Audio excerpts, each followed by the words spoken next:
বাটুল বাবু, এই হলো সেই অভিশপ্ত তলোয়ার, যার গায়ে এখনো অনেক গরিব মানুষের রক্ত লেগে আছে। আর এই তলোয়ার নিয়েই আমার ঠাকুরদা বিক্রম সুন্দরের আত্মা ঘোড়ায় চেপে রাতের অন্ধকারে ঘুরে বেড়াচ্ছে মানুষ মারবে বলে। আপনার ঠাকুরদা বিক্রম সুন্দর বাবু তো অনেক বছর আগে মারা গেছেন, তা হঠাৎ এত বছর পর ওনার আত্মা তলোয়ার হাতে নিয়ে আবার মানুষ মারতে এলো কেন? এর জন্য আমিই দায়ী বাটুল বাবু, আমিই দায়ী। আপনি দায়ী? কেন? আপনাকে বললাম না, এটা আসলে একটা অভিশপ্ত তলোয়ার। প্রতি 50 বছর পর যদি কেউ একবার ভুল করে খাপ থেকে তলোয়ার বের করে ফেলে, তো এই তলোয়ার আবার রক্ত চাইতে থাকে। আর সেই ভুলটা আমিই করেছি। আপনি ভুল করেছেন? কি ভুল? সেদিন তলোয়ারটা পরিষ্কার করতে গিয়ে ভুল করে আমি তলোয়ারটা খাপ থেকে বের করে ফেলি। অজান্তেই ঘটনাটা ঘটে গেছে। অবশ্য সঙ্গে সঙ্গেই আমি তলোয়ারটা আবার খাপে ঢুকিয়েও রাখি। কিন্তু একটা ভয় আমার মনে কাজ করছিল তখন থেকেই, আর সেই ভয়টাই সত্যি হলো। কোন ভয় সত্যি হওয়ার কথা বলছেন সত্যকিশোর বাবু? সেই দিন রাতেই, তখন সবে ঘুমে আমার চোখ দুটো বুজে আসছে, হঠাৎ দেখি আমার ঠাকুরদা বিক্রম সুন্দর আমার সামনে হাজির। সত্যকিশোর, সত্যকিশোর, চোখ খোল। তুই যে ভুল করেছিস তারপর আর তোর ঘুমোনো সাজে না। ওঠ সত্যকিশোর, ওঠ। একি ঠাকুরদা, আপনি? আমি তোর ঠাকুরদা বিক্রম সুন্দর। এই তলোয়ারটা তুই খাপ থেকে খুলে আমাকে এখানে আসতে বাধ্য করেছিস। এবার তো এই তলোয়ারটা রক্ত চায়, রক্ত।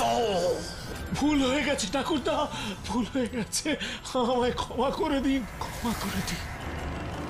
এর কোনো ক্ষমা হয় না সত্যকিশোর। রক্ত না পেলেই তলোয়ার শান্ত হবে না। এখন তুই বল, তুই মরতে রাজি নাকি আমাকে অন্য কাউকে মারতে হবে? না না না না, আমাকে ছেড়ে দিন ঠাকুরদা, আমাকে ছেড়ে দিন। তাহলে আমি চললাম অন্য কাউকে মারতে। না না ঠাকুরদা, ঠাকুরদা, যাবেন না, যাবেন না। সেটা আমার পক্ষে সম্ভব নয়।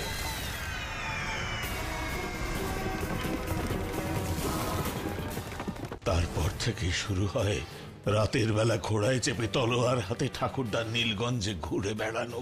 আর এই খবরটাই এখন খবরের কাগজের শিরোনামে।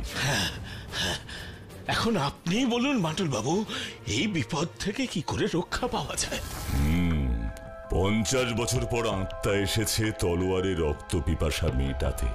Strange, very strange. আচ্ছা, একটা প্রশ্ন আপনাকে করতে চাই সত্যকিশোর বাবু।